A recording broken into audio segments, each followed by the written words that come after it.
Are you pregnant and feeling anxious about your baby?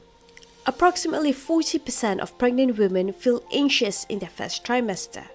Usually, it's the anxiety of not knowing if your baby is healthy. Luckily, there are tests that can be done using samples from your baby, and we will discuss them in this video.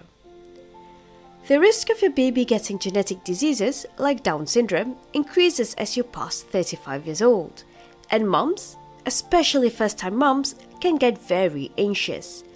But there are tests that you can do on your baby. Some of you might also be recommended by your doctor to do one of the tests. There are 3 common types of tests: amniocentesis, chorionic villus sampling, and non-invasive prenatal testing. Amniocentesis is the oldest method, dated back to 1950s. It involves puncturing through your abdomen into your uterus and amniotic cavity to take a sample of the amniotic fluid. The volume required is about 20 milliliters, which is actually quite high. Removing a large amount of amniotic fluid can cause respiratory complications. That is why amniocentesis is traditionally done after 16 weeks. If amniocentesis is done earlier, between 9 to 14 weeks, less volume of sample would be taken. However, a study based on over 4,000 women showed high chance of spontaneous miscarriage and birth defects after early amniocentesis. The second method, chorionic villus sampling or CVS, was first used in 1970s.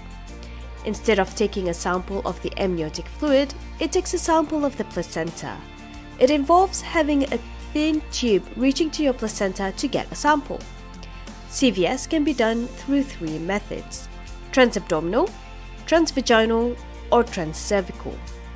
This method can be done as early as 6 weeks, but take note that it can increase the risk of limb defects of the baby. A meta-analysis based on 2 studies involving over 6,000 women compared CVS with amniocentesis after 16 weeks. The study revealed higher risk of pregnancy loss and miscarriages after CVS. CVS was also associated with higher risk of preterm delivery, or delivering your baby before 37 weeks. Basically, both amniocentesis and CVS are associated with higher risk of miscarriage.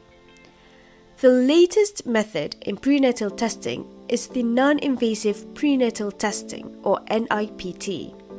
It was first trialed in 2013 for 3 years, and they found that the test is just as accurate as the other tests.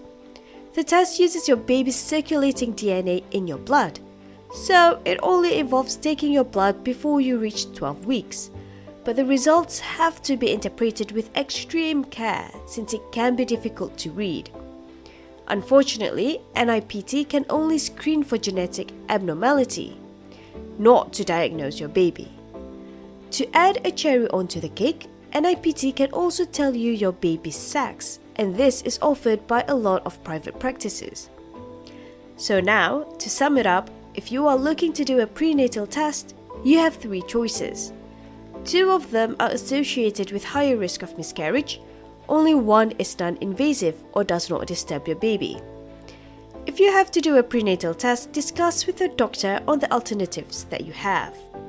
If you've reached this far, click that subscribe button to keep yourself educated about pregnancy.